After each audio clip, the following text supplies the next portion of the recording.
Shalom from Jerusalem. This is TV7's Israel at War update. And as we're set to deliberate the latest developments with chief focus today on Israel, Syria, and the Islamic Republic of Iran, it's always important to remember that 573 days ago, the Islamist Hamas and its terror affiliates in the Gaza Strip committed the atrocities of October 7th, which, of course, included also the kidnapping of over 250 Israelis, 59 of them remain in Hamas captivity to date. But today, we are going to focus on Syria first. But before that, let me introduce our panelists for today, to include retired Brigadier General Mark Kimmett, formerly an Assistant Secretary of State for Political and Military Affairs.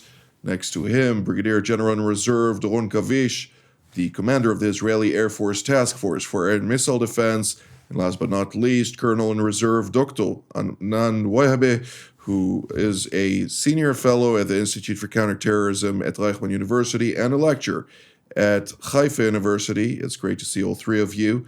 And I'd like to immediately start with General Kimmett when we're talking about Syria. Unfortunately, in the last 72 hours, the Hayat Tahrir al-Sham, which is still a foreign terrorist organization designated as such by the United Nations, the United States, and the European Union, is attacking Druze communities south of Damascus. It took over the town of Sahbaya, where just this morning it had a shooting guard kill the mayor in public display. All that and more, all the while, the foreign minister of Damascus is in the United States trying to ease his way into the hearts of the Trump administration. What can you tell us about that? Well, as we have talked about before on this show, the United States started off with a view of al-Shara that we will not judge him by his words, but we will judge him by his behavior. We were very early in, less than 2 weeks after he had taken control of the country, at least sent Bashar al-Assad running to Russia. And we continue to say we will judge him by his behavior. I would be very interested in the behind-the-scenes discussions with the foreign minister, because while we may be patient, that patience is not eternal. And as we see an accumulation of these types of incidents, I think the United States is no doubt going through a policy review, if not about to announce a policy shift. Indeed. Well, Colonel Wahebe, I'd like to hear your take on this. You're very closely monitoring the situation in Syria. What can you tell us in broader terms? What evolved basically in the various altercations? I understood that there was a false flag, so-called maneuver by the HTS, Hayat Tahrir al-Sham, in which they published a recording that later was proved as fabricated of a Druze religious leader who supposedly defamed the Muslim prophet Muhammad. And this drew basically all of those jihadists to launch their attack. Walk us through what happened there. Well, it started with this fabrication of this little film, and with cursing Islam, etc. And there was a Turkish guy behind that, so they wanted to come with some excuse why they are doing those war crimes against the minorities in Syria. What we can see that from the very beginning, Al-Julani, we are still calling him, he is still not legitimate. He really took control of the state, but there was no election till the moment. And Syria, as you know, is a lot of little minorities and big minorities, and none of the minorities, none the Kurds nor the Alawites that have been murdered before, and now the Druze, the Christians, and the others did not really went to election to empower this new government. So they are still have no internal legitimacy. What happened in the last 2 days? They are trying to subdue the Druze community, the Druze sect in the south of Syria, coming with their troops. They are coming with like a game. On the one hand, they are talking with diplomacy and politically, the HLS, formal voice that are trying to to call them to integrate in the new state politically. And on the other hand, they opened the road, the way for the jihadis forces, the militias, and to come and to fight and to kill civilians and locals in those towns. So these war crimes, there is a state also behind Ashara, which is Turkey, that are giving guidance politically and maybe militarily on the ground, and we have to figure out what's going there. Who is responsible for this bloodshed now that is taking place in South Syria? Everybody here in Israel is watching that. Israel, at some point, as well as the U.S., will not allow this to happen, and we expect the democracies to loud their voice and to step those actions and to call upon the sides to go to the table and to negotiate and to build their state politically. Well, General Gavish, Israel has relayed a stark warning to Damascus, saying that if it continues with its atrocities in Sahnaya, as well as Jaramana or anywhere in the Druze communities south of Damascus, it will bear the consequences.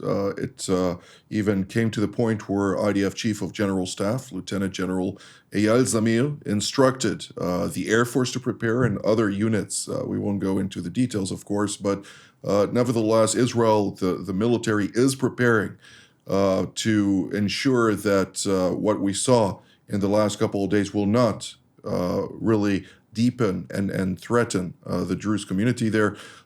Is this heading in the wrong direction, since, as also Colonel Webe mentioned just now, Turkey, which signed a defense treaty with Damascus already, or a type of an MOU on that matter, not a full-fledged defense treaty yet, is backing much of the activities of the various groups that were involved, including 3 that are known to be Turkish proxies. Well, indeed, Jonathan, and I think that Dr. Webb was right in the way that he was putting the things. It's a big question yet. We don't know exactly what is happening there, but for sure we understand that there is a Turkish interest, and this is something that we are, of course, very concerned here in Israel. I would say, in general, that from Israel point of view, of course, Israel doesn't want to be part of the war inside Syria.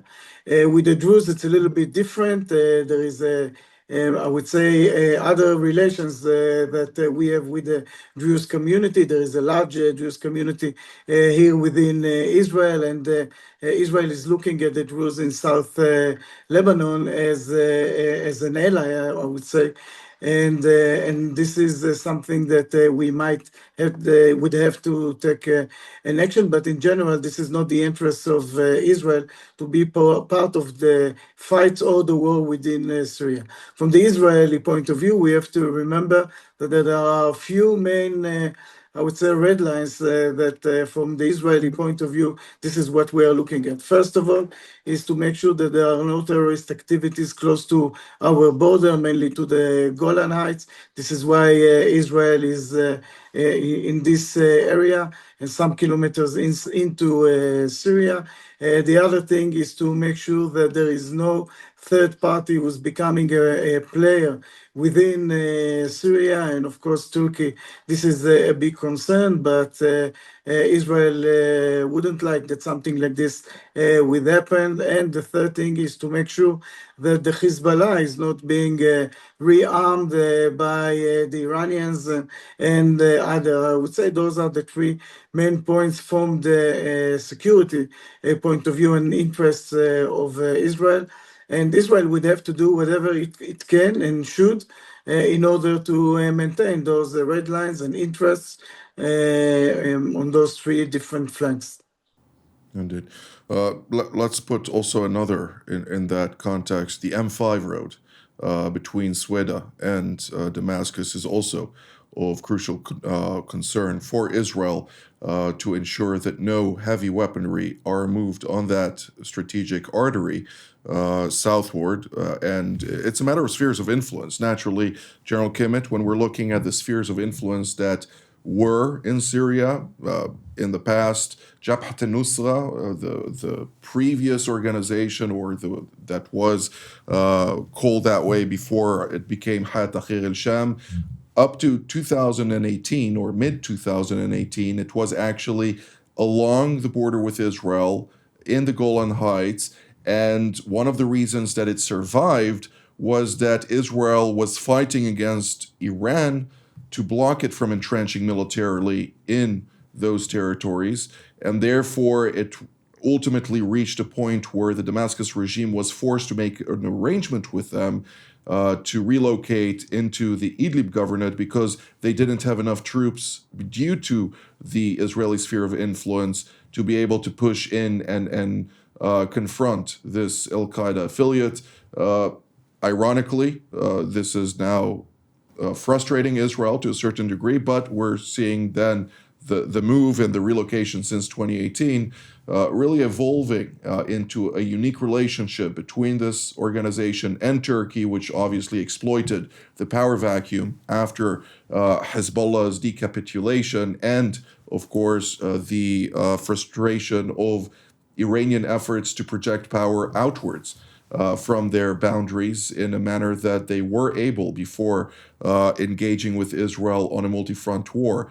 But when we are looking right now on the Iranian file, how do you see the negotiations between the United States and Iran on its nuclear proliferation program with weapons dimensions, if I may call it that, something of great concern not only to the United States but to Israel? Yeah, we went a long way with that question. We went from the M5 road up to Turkey, and now we're going over to Iran. The only comment I would make about Turkey is, as Doron was saying, the national interests of Israel. I thought I was also hearing the national interests of Turkey that they espouse for the same reason of incursion into into Syria, and who they align with as well. With regards to the Iranian nuclear discussions, I mean, I think that we are seeing still the first couple of acts being played out. It was interesting to see that Steve Witkoff had originally said that we are looking to negotiate away their weaponized capabilities and their highly enriched uranium, and then was quickly probably chastised by the Trump administration, and he went back to the previous policy, which was removal of all the entire Iranian program, the entire enrichment program from Iran. So it's very, very interesting to see how this is moving along. I still think it's very, very early in the process.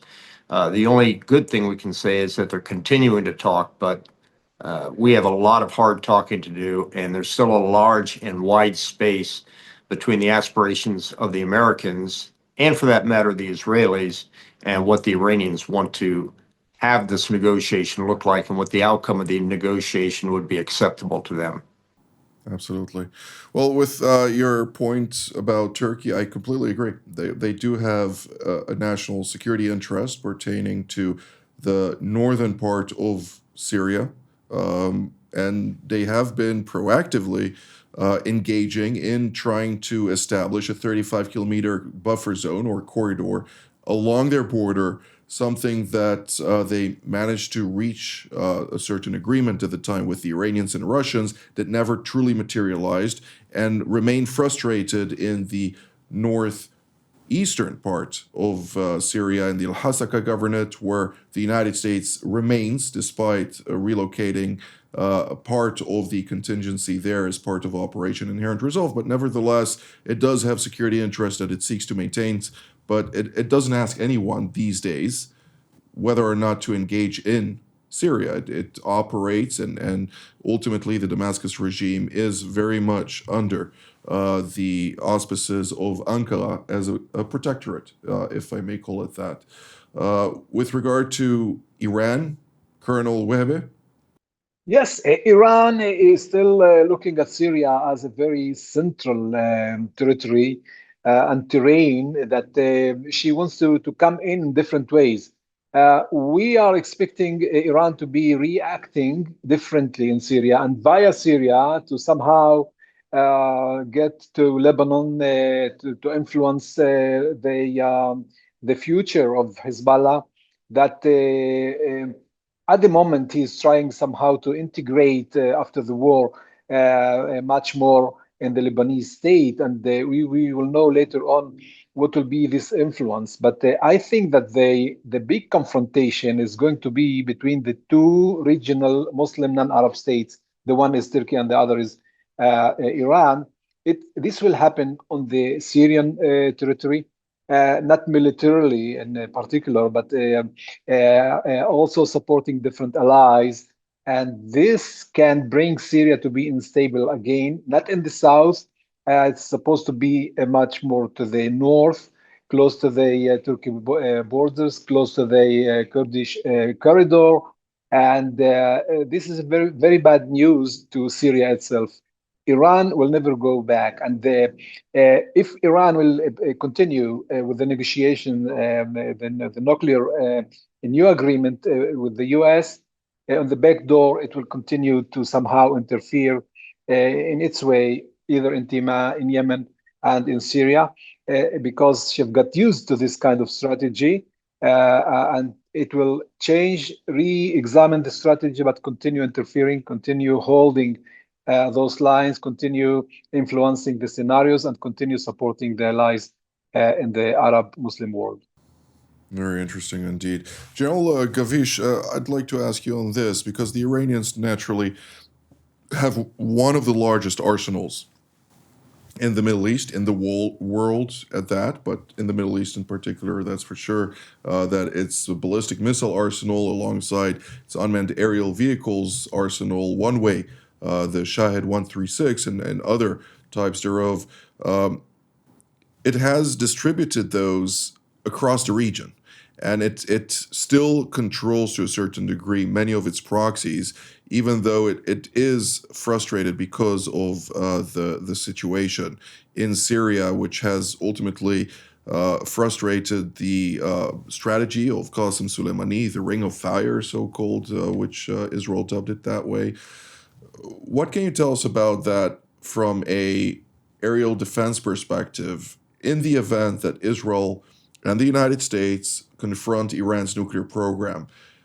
The Iranians may utilize those. Is this as robust as people tend to believe? Well, one word in general, Jonathan, we didn't say it for a while, but we still have to remember that Iran is the destabilizer, the real destabilizer of this region.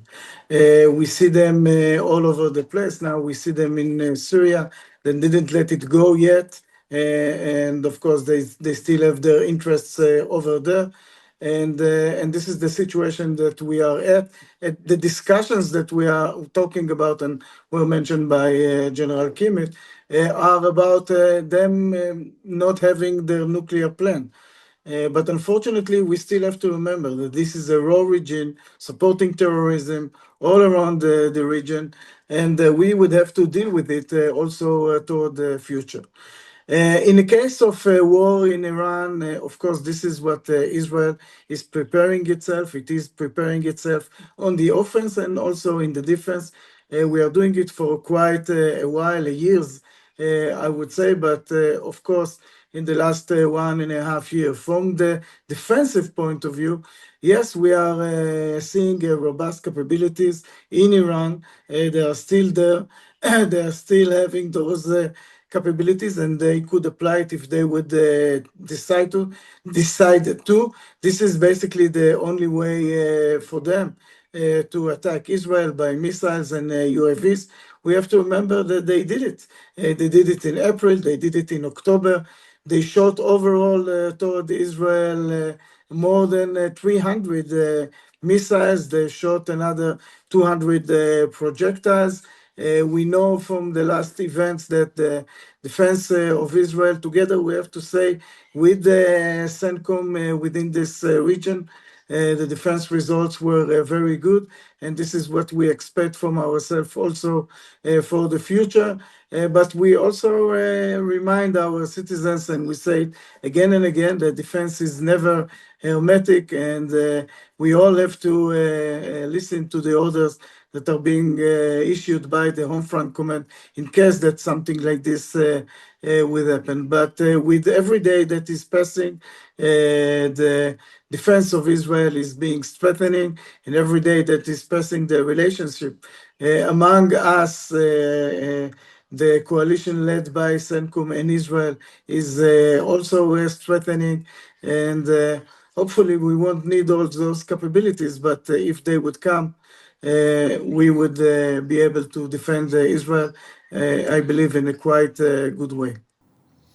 General Kimmett, I'd like to hear your take on this as well from a perspective of can the United States afford only exclusively focusing on Iran's nuclear proliferation within the negotiations that are currently undertaken and are expected to also be held the next time in Rome under the auspices of the Omanis and the Italians on Saturday? And B, to what degree is the Iranian-Turkish rivalry going to intensify in the near to medium term, considering that we saw up until the fall of the Assad regime that it was very much constrained to northern Iraq, where the Iranians utilized Hashd Shabi to support the PKK, and in the Idlib region, where the Turkish contingent of Jaish al-Watani and the Hayat Tahrir al-Sham organization were utilized to confront the Iranians to further diminish their grip on Syria. Okay, first of all, I'd be surprised, but not shocked if I found out that there was any Hashid working with the PKK. They have been at odds in the past. With regards to Turkey and Syria and Iran and Syria, I think that will come to a head, and because they have irreconcilable objectives inside of Syria. You asked the most important issue, which is it enough simply to negotiate on the issue of the nuclear program with Iran? It's always been the U.S. policy to have three issues discussed. Number one, proxies. Number two, the missile system. And number three, the nuclear program. It always seems that number one and number two are discarded as a precondition by the Iranians. The Iranians will always say those are issues, they need to be negotiated separately, and we're not going to negotiate if you insist on all 3 points being done at once.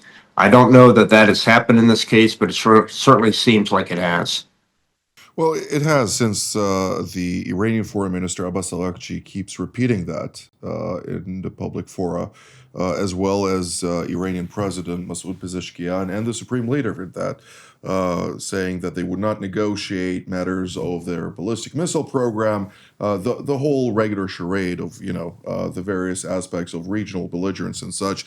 But nonetheless, if I may ask you very briefly, when we are looking at the Iranian claim that they're unwilling to do so, do they have any leverage at that? I mean, they don't really seem to be in a good enough position to establish any terms and conditions to negotiate with the Americans at this point in time, do they?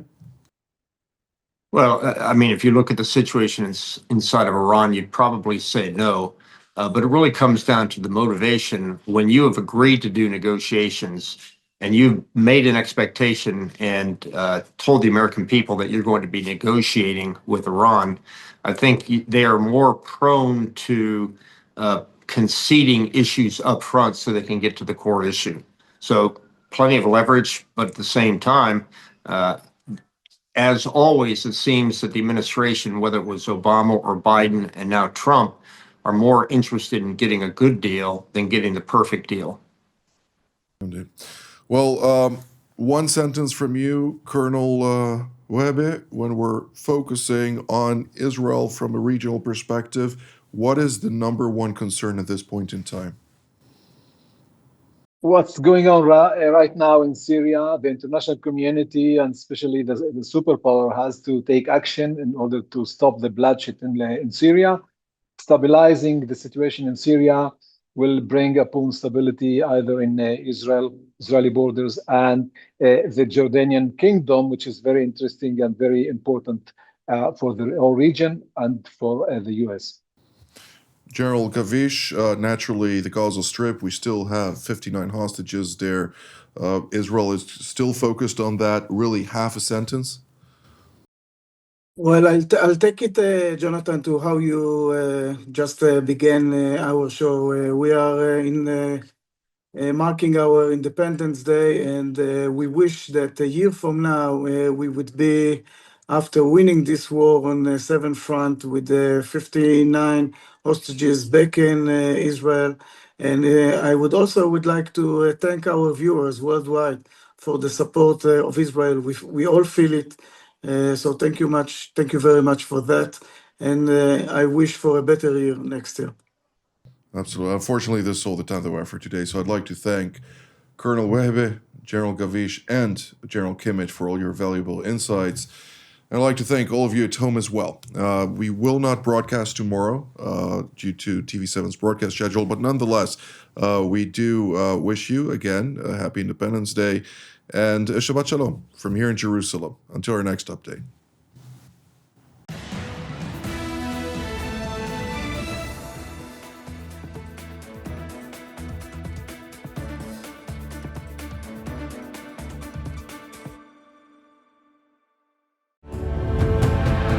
The Middle East, home to the cradle of civilization, retains a reputation from time immemorial as one of the most complex, conflict-ridden regions of the world. A cluster of nations, religions, powers, and influences, Mideast intricacies pose conundrums to even the most astute individuals. Bombarded daily, indeed every minute, by a barrage of information, some accurate, yet most of it less so, TV7 Israel invites you to watch and hear some of the most knowledgeable experts, most of whom partook in creating policies shaping this region today. Join us for Jerusalem Studio every Tuesdays and Fridays for content that truly matters. For more of TV7's productions and editorials, we invite you to visit our website at www.tv7israelnews.com.